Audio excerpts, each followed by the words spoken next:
MoneyWalk 92. Don't argue, just explain. My wife had an encounter with someone whose lifestyle didn't include saving because she believed two siblings died and missed out on expensive material things they could have purchased if it wasn't for their saving habit. After hundreds of discussions with people with different lifestyles, we developed standards we use when discussing finances with other people. We do not argue with anyone about money management. When given the chance, we explain that we use biblical principles to determine how we manage resources the Lord entrusts to us. For what does it profit a man to gain the world but lose his soul? And he who loves the world and the things of the world are at enmity with God.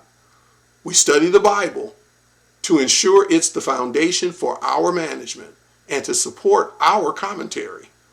We explain that each person can choose to obey or disobey biblical instructions and thus reap the rewards of obedience or the consequences of disobedience.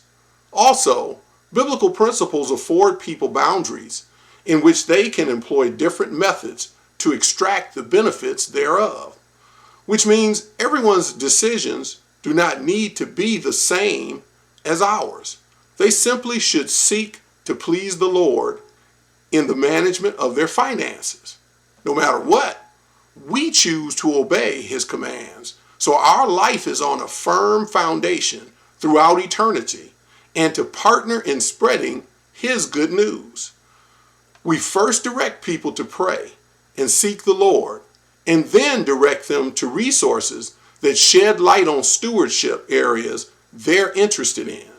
For instance, we lead them to websites that provide articles written by reputable Christian financial experts, and to resources that help them understand why and how to create a giving, saving, spending plan, eliminate debt, build savings and investments, buy insurance, create estate plans, etc.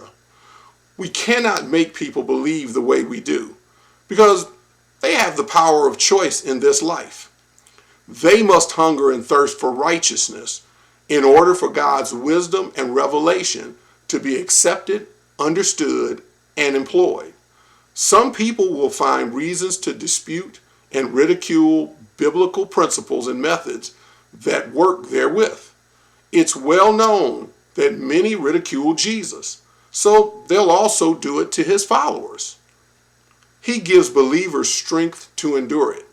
When sharing biblical truth, recognize you're planting and or watering seeds that will take root at some point in people's lives when they soften their hearts toward Him and desire to be good stewards of the life, income, and resources entrusted to them. Please pray for this ministry. Email me with any questions and contact me to speak at your business or ministry, conference, or workshop. May the Lord bless you richly as you follow His plan.